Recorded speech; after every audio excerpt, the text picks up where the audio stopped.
Okay, Assalamualaikum warahmatullahi wabarakatuh.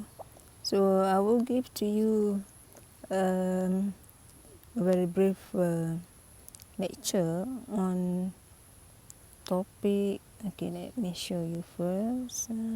Topic CSR, right? Topic 6, managing social responsibility. So under this topic, kita akan lihat dari segi the meaning of CSR itself, okay, and then we are going to look at several types of CSR yang basically run by some organizations or any NGOs or even by university and so on. Okay. All right. Then we are going to look also at the perspective from the Islamic perspective. What does it mean by the CSR? Okay. Okay. First of all, look at the meaning here. The CSR. This is what we refer as corporate citizenship, ataupun socially responsible business. So this is what we call as corporate self-regulation integrated into a business model. So kalau dalam sesebuah syarikat, especially for MNC, multinational company, one of the responsibility towards reporting their annual report, they need to have some kind of what they contribute towards social, instead of the financial performance, the organisation performance, and the third one adalah dari segi social relationship performance, how they contribute towards the community. Okay, so look at the CSR is a type of disclosure report, things that they need to expose everything what they have done. Even some companies, they have allocated peruntukan a large amount of annual budget in order to run any social program. For example, macam seperti yayasan Sunderby, syarikat Sunderby, they have created yayasan which they have accumulated all funds over there in order to run any volunteers program which being participated by their task force, their organizations itself, dan juga any cooperation with other external party, seperti dengan student university. In fact, kita semua boleh apply. If you have any suggestion towards any community program, then you can apply for their funds, ataupun kita buat satu program joint venture with Sunderby. And in fact, there are some other companies as well, seperti McDonald, kita ada charity house of McDonald, right? Even KFC, semua ada. Because when this MNC actually for the any social responsibility program they have, they run, they actually get for the tax redemption, tax redemption from government. Okay. So this is how they communicate the social and environmental effects of organizations. So in Islam, the organisation responsibilities towards social adalah sesuatu yang orang kata dituntut lah. Sesuatu yang dituntut means that it is not because of nak dapatkan pelepasan cukai semata-mata, but then because of in Islam, bila kita bercakap tentang CSR, the interest adalah is more than that. It's more than whatever we try to achieve. Contoh seperti program bersamamu Beras Faizah, So instead of they want to get some kind of tax exemption ataupun part of their business operation, their business apa kata business activity, but then dia orang juga because of dia buat semua tu sebab untuk mendapat keredaan Allah, mardatillah. Okay. So selain daripada itu juga kita lihat kepada the contribution towards NGOs dan juga ethics training within the organisation. NGOs maksudnya there are so many NGOs in Malaysia. Ada Institute Cancer, ada jantung, ada for the autism, for the apa lagi, leukemia, orang tua, anak-anak yatim semua. So this is one of the way how to show their supports towards these NGOs, because you know NGOs is a non-profit organisation, right? So they have been formed just because of 100% to serve to community. So in a way of how to get fund adalah with cooperation ataupun with the contribution daripada syarikat-syarikat yang inilah, yang syarikat-syarikat besar ni. Okay.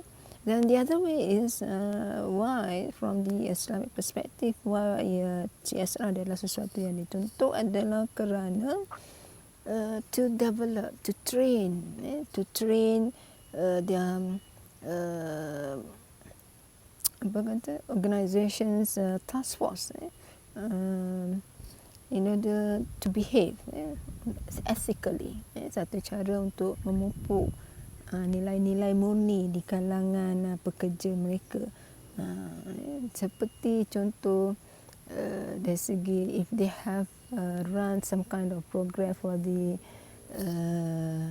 to save the world ataupun to save the environment, for example, so ini dapat memupuk semangat etika tadi.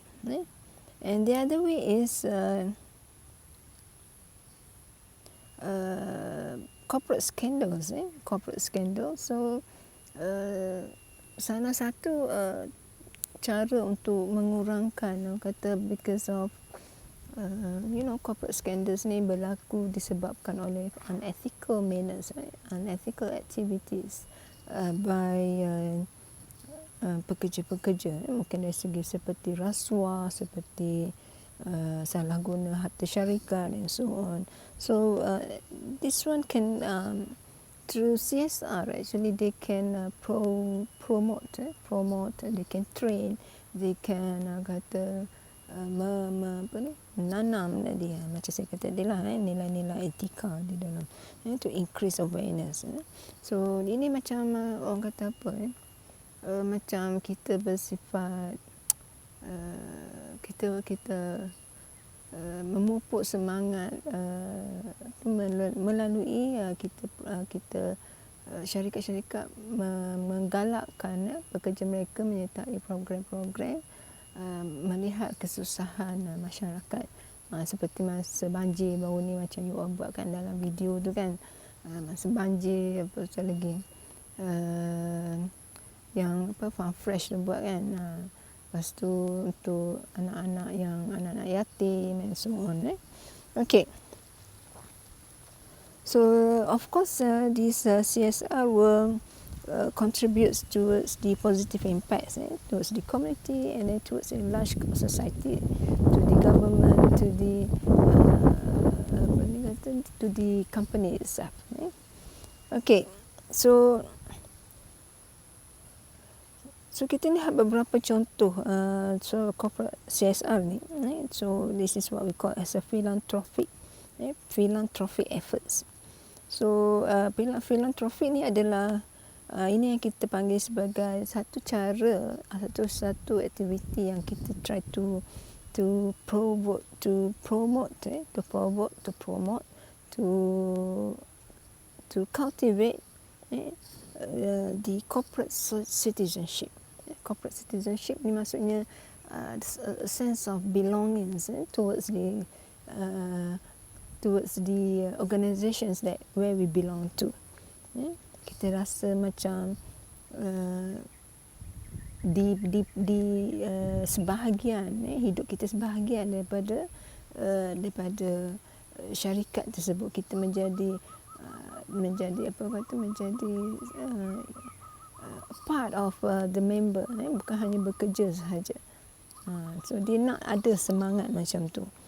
So contoh for this philanthropy ataupun CSR program ni, charitable donations or programs to encourage employee, banyak lagi lah. So let me show you this one. Contoh, examples of social responsibility. So we have recycling, general public health issues. They focus on health issues seperti demam darah, seperti promote program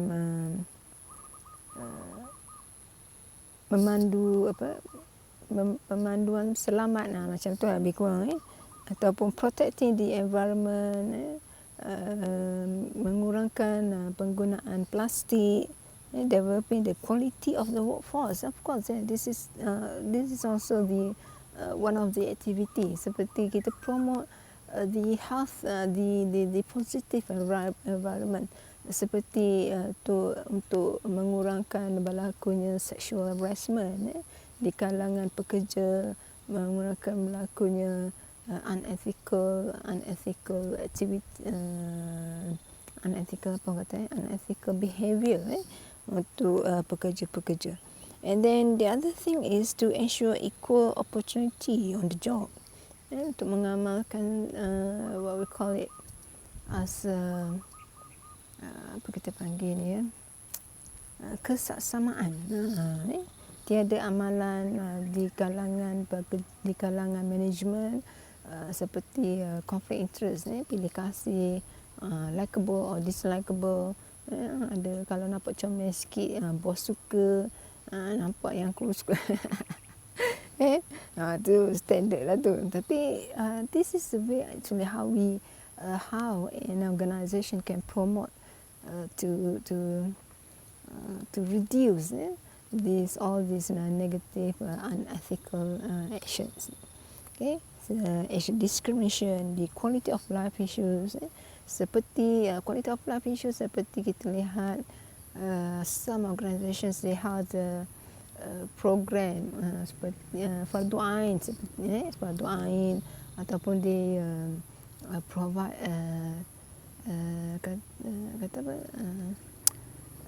pusat penjagaan kanak-kanak staff. Jadi kita tak perlu risau, pekerja yang perempuan yang ada anak ni, kita tak perlu risau untuk hantar anak-anak jauh, ataupun they can save their money, instead of hantar keluar and then hantar dekat syarikat, dia orang boleh banyak jimat duit kat situ. So ini akan contribute towards the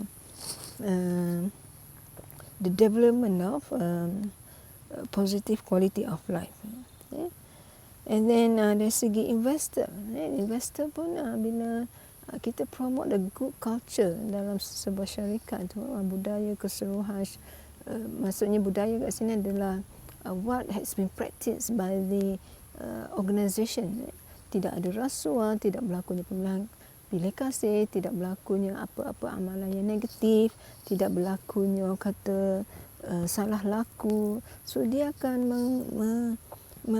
mewujudkan satu suasana that will give kekuatan, daya saing kepada sesebuah syarikat tersebut. So ini saya tak langsung dia akan protect towards the making profits towards the investor. So interest towards the investor pun akan lebih terjamin. Alright, dari segi customer pula. Dari segi customer, the acting of CSR juga adalah satu cara untuk kita untuk syarikat mempromot amalan to protect customer, dari segi amalan-amalan sihat seperti customer they have a right to be provided with quality product or services, they have right to be informed any hidden cost or whatever, hidden cost ke apa sahaja. So it means that if the company practice some kind of positive positive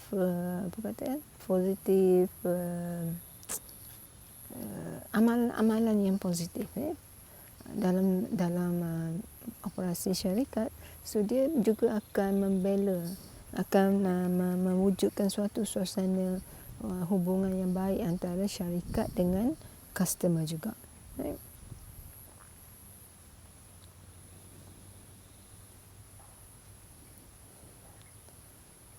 Okay, let's go. Okay, so the rest you may tengoklah dia punya, you can read by your own, right? Goodwill with stakeholders, so banyak dia tadi saya dah explain. Okay.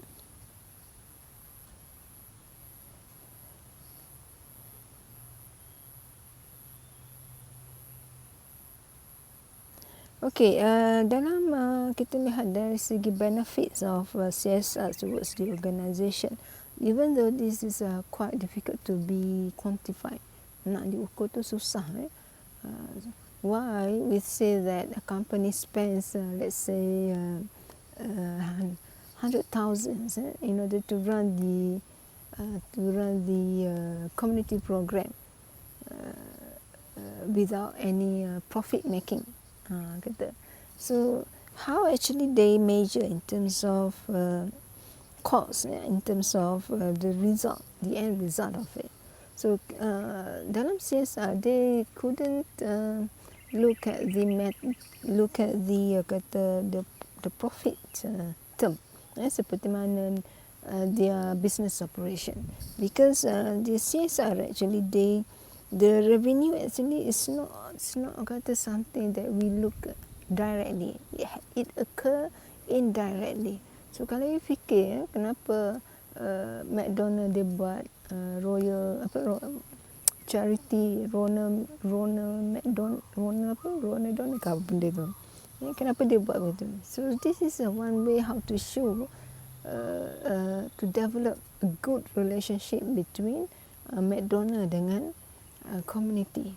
So the terms of the things that the feeling of belonging, so orang merasakan McDonald ni macam baguslah syarikat ni bagi pada anak yatim, contribute ada program back to school, bagi hadiah percuma, bagi beg sekolah, kelengkapan sekolah. So itu adalah benefit yang kita tak boleh ukur. This is a non-financial measures actually, to assess, untuk dikira sebagai benefit daripada CSR. Alright. And then kalau kita lihat juga banyak lain-lain benefit seperti promoting a good relationship between top management dengan orang-orang bawahan. So dia akan create satu environment yang bagus dalam sesebuah syarikat tersebut.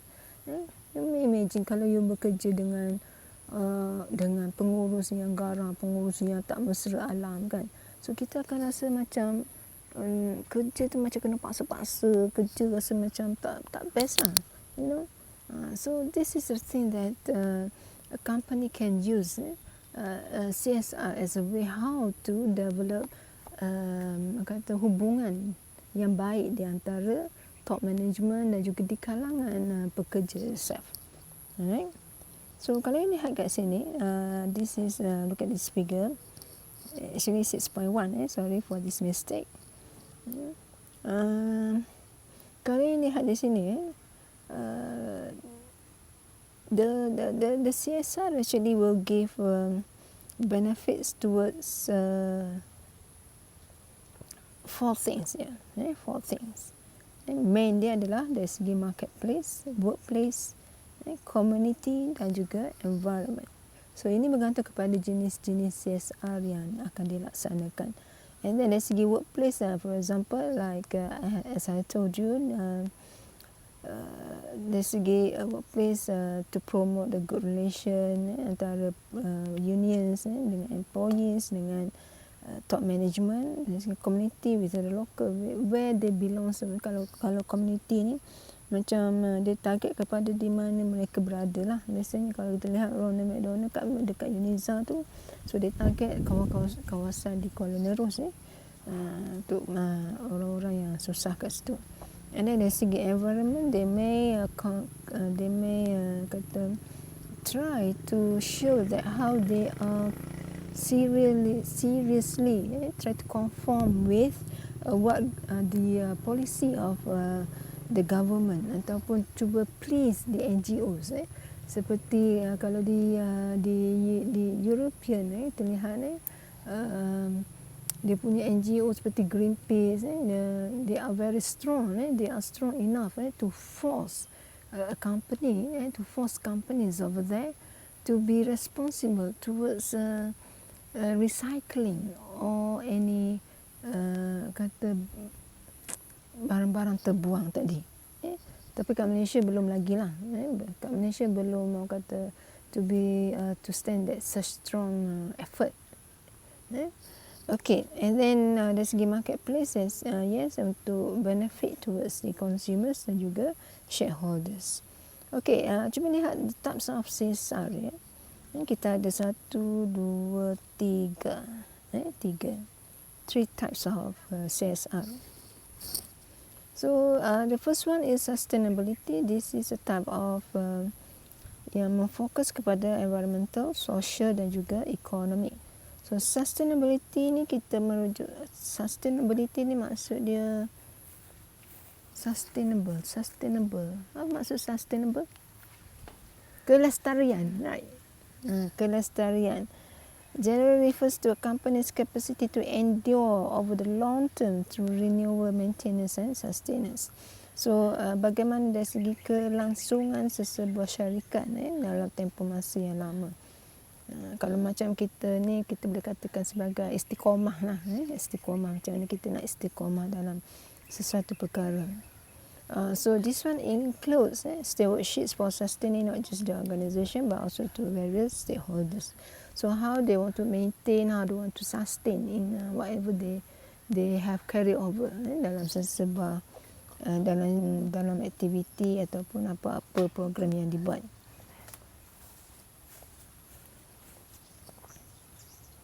So bagaimana pengukuran ke atas sustainability ni, macam yang saya katakan tadi, dia punya measurement adalah through the annual report lah, through the annual report dari segi performance ke atas social, ke atas environment dan juga economic performance of the organisation. So dalam report tu sebenarnya dia ada 3 jenis performance dia tengok financial, social dan juga environment Itu tak pasti lah, tapi ada yang melibatkan CSR program lah. And then environmental aspects can relate to water, land, atmospheric, apa-apa sahaja energy or chemical used. Social sustainability can include human, environment of course lah, macam syarikat itself. Kalau macam apa yang berlaku di Johor tu, di Sungai Kim King, itu menunjukkan syarikat tu sendiri pun dah tak ada etika. So salah satu cara adalah melalui program-program macam ni lah, untuk menunjuk keseriusan syarikat tersebut menangani isu how to manage their pollutant. Ini berlaku kepada syarikat. If you're familiar with Lafarge, Lafarge ni adalah sebuah syarikat pengeluaran simen yang agak besar lah di Malaysia. There are several branches kat Sungai Buloh pun saya rasa ada. Subang dekat Belah Ipoh pun ada. Di Langkawi adalah dia punya macam tempat ni lah, Lafarge, dia proses simen. So how to show their seriousness towards managing the pollutants, kan dia proses semen tu kan, dia proses semen tu dia akan menyebabkan rembesan apa all the asap ke udara. So how to show their seriousness, and they have installed equipment which cost them millions, bukan murah. It's cost them millions in order how to control the apa ni, pelepasan asap tadi. Same goes to FGV. FGV, kilang-kilang kelapa sawit. Tengok orang asap keluar kan, pembakaran, dia orang punya tandan-tandan semua tu kan. So one of the way how to control the pollutant adalah you might, if dia orang install satu equipment equipment yang keluar tu adalah wap yang tidak ada orang kata rembesan partikel-partikel yang membahayakan dalam udara. Tapi bau tu adalah. Bau tu kalau you duduk kat kilang kelapa sawit, saya rasa orang kalau you duduk kat Felda tu sure familiar. Saya biasa pergi kat Felda pun saya ada bau. Kata bau apa ni? Rupanya bau asap. Bau dia punya wap dia. Okay. Dari segi social sustainability may include human and worker rights and community issues. And then dari segi ekonomi pula, kita mungkin melihat dari segi financial transparency. How transparent, how kata ketelusan. Ketelusan sesebuah company to report the loss ataupun the profit of they making in the year. Ada setengah company tu dia sorok hutang. Kan apa yang berlaku kepada one of the third biggest company, energy company dekat US. Apa nama dia? Econ apa nak? Tak tahu, saya lupa nama dia. Econ. Tapi dia bankrupt disebabkan oleh berlakunya salah laku salah laku penyorokan hutang. Tak payah tengok kat luar lah, kat dalam Malaysia pun ada MAS. Ada lagi syarikat-syarikat lain seperti Pewaja yang melibatkan millions of ringgit. So dalam ni kita dia melibatkan ekonomi aspek ni, dia melibatkan financial transparency and accountability towards the corporate governance. Corporate governance ni hanya tak diurus syarikat lah. So semua tu kena ada ketelusan. Everything need to be reported. Yang kedua adalah philanthropy. Philanthropic corporate social responsibility dia melibatkan seperti donating funds, goods or services, and like I said just now. So ini melibatkan seperti macam saya kata Ronald McDonald tadi kan, donate money to fund the purchase of uniform, school and whatever lah. Okay. Ada yang mengatakan dia tak ni, tapi saya rasa it's a good kita punya kerajaan ni, kerajaan Malaysia promote syarikat untuk melibatkan diri dalam this kind of philanthropy in order to endure, to cultivate, membantu masyarakat. Dan satu lagi seperti one of the promote yang saya ingat adalah seperti our government has encouraged a company to sponsor athletes, our athletes, seperti jadi duta, seperti siapa, Azizul Hasnim tu untuk jadi duta, dan Nicole Davis. So government cuba bagi insentif kepada company yang memberi peluang kepada kita punya atlet tempatan to be their spokespersons of their product. So itu adalah satu cara philanthropy juga. And then the last thing, the third one, ecocentric. So ecocentric ni adalah bentuk CSR yang memberi protection towards environmental dan juga try to instill the sustainability, kelestarian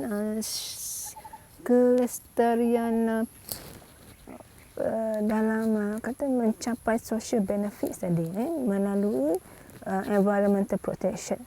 So for the ecocentric CSR, they seek to protect and improve the quality of natural environment regardless of economic benefits. So whatever it should be, orang kata, it should be